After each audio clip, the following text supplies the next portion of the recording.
Halo semuanya, perkenalkan kami mahasiswa dan mahasiswi dari Universitas Indah Prasta PGRI.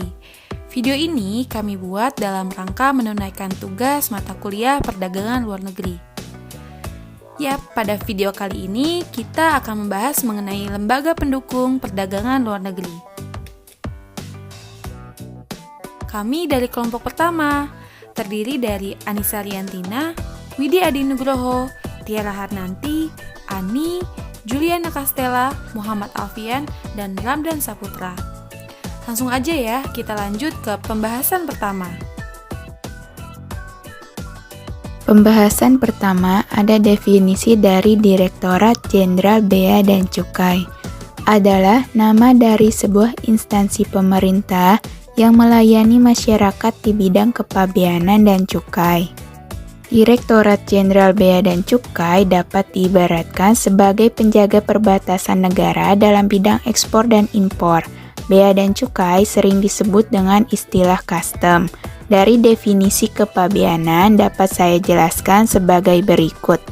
Pertama ada daerah pabean, adalah wilayah Republik Indonesia yang meliputi wilayah darat, perairan, dan ruang udara di atasnya, serta tempat-tempat tertentu di zona ekonomi eksklusif dan landasan kontinen yang di dalamnya berlaku undang-undang kepabeanan. Kedua, ada kantor pabean, adalah kantor dalam lingkungan Direktorat Jenderal Bea dan Cukai, tempat dipenuhinya kewajiban pabean. Kantor pabean berarti tempat penyerahan pabean dan untuk penyerahan bukti pembayaran pungutan negara. Ketiga, ada kawasan pabean, adalah kawasan dengan batas-batas tertentu di pelabuhan laut, bandar udara, atau tempat lain yang ditetapkan untuk lalu lintas barang yang sepenuhnya berada di bawah pengawasan Direktorat Jenderal Bea dan Cukai. Keempat, ada kewajiban pabean, adalah semua kegiatan di bidang kepabeanan yang wajib dilakukan untuk memenuhi ketentuan yang telah ditetapkan atas barang ekspor dan impor. Kelima, ada wewenang pabean, dalam rangka mengamankan hak-hak negara atas barang ekspor dan impor. Aparat pabean memiliki wewenang. Yang pertama, melakukan patroli di darat, laut, maupun udara. Kedua, melakukan penindakan atas pelanggaran yang terjadi. Keenam, ada bea masuk, adalah pungutan negara berdasarkan undang-undang kepabeanan yang dikenakan terhadap barang yang diimpor.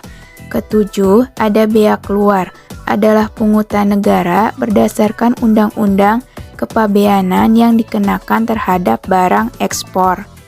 Lalu, apa tugas dan fungsi bea dan cukai itu? Berdasarkan pasal 1 dan 2 Keputusan Menteri Keuangan Nomor 32 Tahun 1998, tugas pokok dan fungsi Direktorat Bea dan Cukai meliputi: 1. Ada fungsi sebagai penarik fiskal dalam bentuk bea masuk, cukai, atau pajak lainnya. 2. Ada fungsi sebagai penegak hukum di bidang kepabeanan.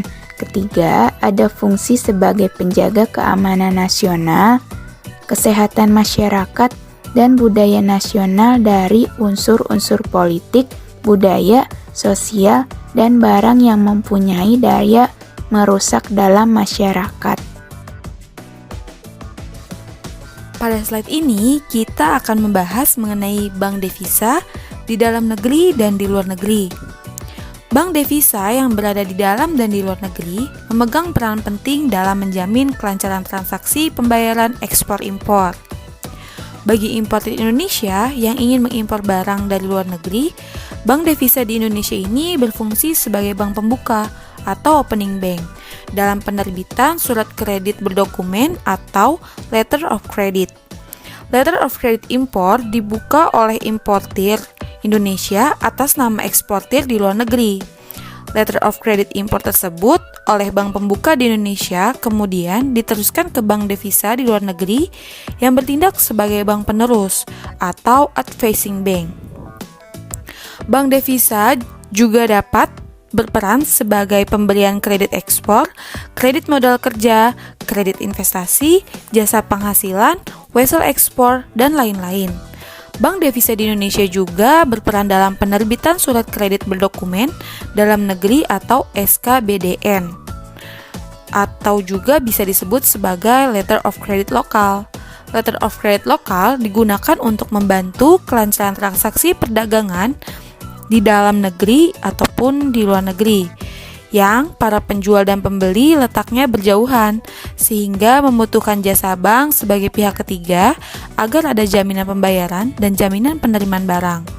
Selain itu, bank devisa juga berperan sebagai tempat untuk menerima pembayaran bea masuk impor duty.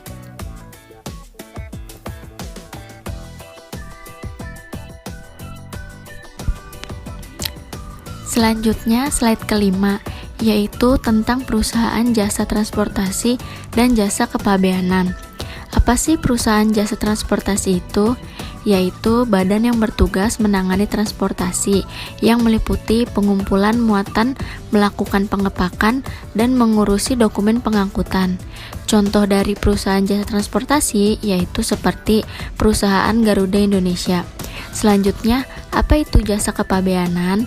Jasa kepabeanan yaitu badan usaha yang menyediakan pengurusan terkait formalitas kepabeanan yang harus disertai dengan izin atau pengesahan dari bea dan cukai. Adapun jasa dari kepabeanan yaitu yang bertugas untuk mengurus setiap barang impor yang wajib membayar pajak bea masuk. Untuk selanjutnya, D. Perusahaan pengangkutan laut, udara, dan darat. Perusahaan pengangkutan adalah perusahaan yang memiliki dan mengoperasikan alat-alat pengangkutan seperti kapal laut, pesawat udara, atau kereta api. Kata pengangkutan berasal dari kata dasar angkut yang berarti mengangkat dan membawa. Dalam kamus hukum tercantum bahwa pengangkutan adalah perjanjian timbal balik antara pengangkut dengan pengirim, di mana pengangkut mengikat diri untuk menyelenggarakan pengangkutan barang dan atau orang dari suatu tempat ke tempat tujuan tertentu dengan selamat. Sedangkan pengirim mengikatkan diri untuk membayar uang angkutan. Seiring berkembangnya zaman dan teknologi transportasi juga mengalami perkembangan yang sangat pesat. Kalian pasti mengenal Gojek, Grab, taksi online, dan lain sebagainya. Beberapa jenis transportasi yang telah saya sebutkan adalah yang dinamakan transportasi online. Ya, selanjutnya di slide berikut ini ada perusahaan asuransi. Asuransi itu adalah sebuah perjanjian antara dua orang atau lebih di mana pihak tertanggung membayarkan iuran atau kontribusi premi untuk mendapatkan penggantian atas risiko kerugian, kerusakan, atau kehilangan yang terjadi akibat peristiwa yang tidak terduga. Dan asuransi perusahaan merupakan jenis asuransi yang ditunjuk kepada kelompok karyawan atau pekerja yang juga akan mengikut sertakan anggota keluarganya. Asuransi perusahaan bisa dikenal dengan asuransi kumpulan. Dengan asuransi perusahaan ini, perusahaanlah yang akan mengurus keanggotaan asuransi untuk pegawainya. Umumnya, asuransi perusahaan berupa asuransi murni tanpa unsur investasi. Jadi, itu pengertian asuransi perusahaan. Selanjutnya, kedutaan asing dan kedutaan Indonesia. Kantor kedutaan asing yang ada di Jakarta dapat digunakan sebagai sumber informasi tentang potensi pasar ekspor produk Indonesia di negara-negara yang bersangkutan. Para eksportir dari Indonesia dapat meminta informasi lewat surat atau email kepada kedutaan-kedutaan asing yang ada di Indonesia perihal jenis barang apa saja yang dibutuhkan oleh negara bersangkutan, serta alamat perusahaan di negara tersebut yang dapat dihubungi dan dijadikan sebagai rekanan bisnis.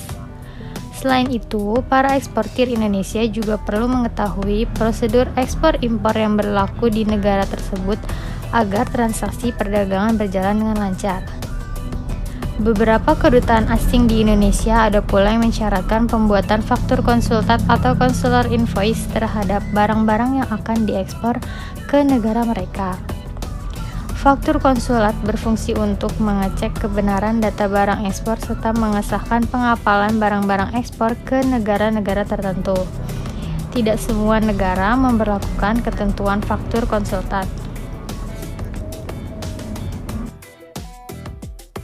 Materi selanjutnya yaitu surveyor dan pemeriksaan mutu barang.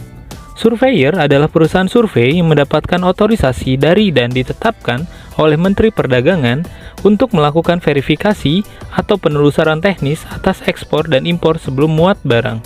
Dan lembaga pemeriksaan mutu barang adalah lembaga yang bertugas melakukan pengujian mutu barang dan selanjutnya menerbitkan sertifikat mutu barang. Selanjutnya ada departemen dan instansi terkait. Yang pertama, ada Badan Koordinasi Penanaman Modal ataupun kita bisa sebut dengan BKPM, yaitu lembaga pemerintah non-departemen Indonesia yang bertugas merumuskan kebijakan pemerintah di bidang penanaman modal, baik dari dalam maupun luar negeri.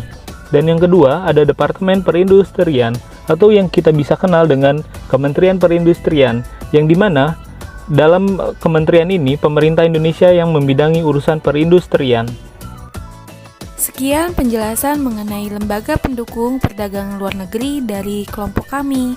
Semoga apa yang kami sampaikan bisa menambah wawasan kalian semua ya.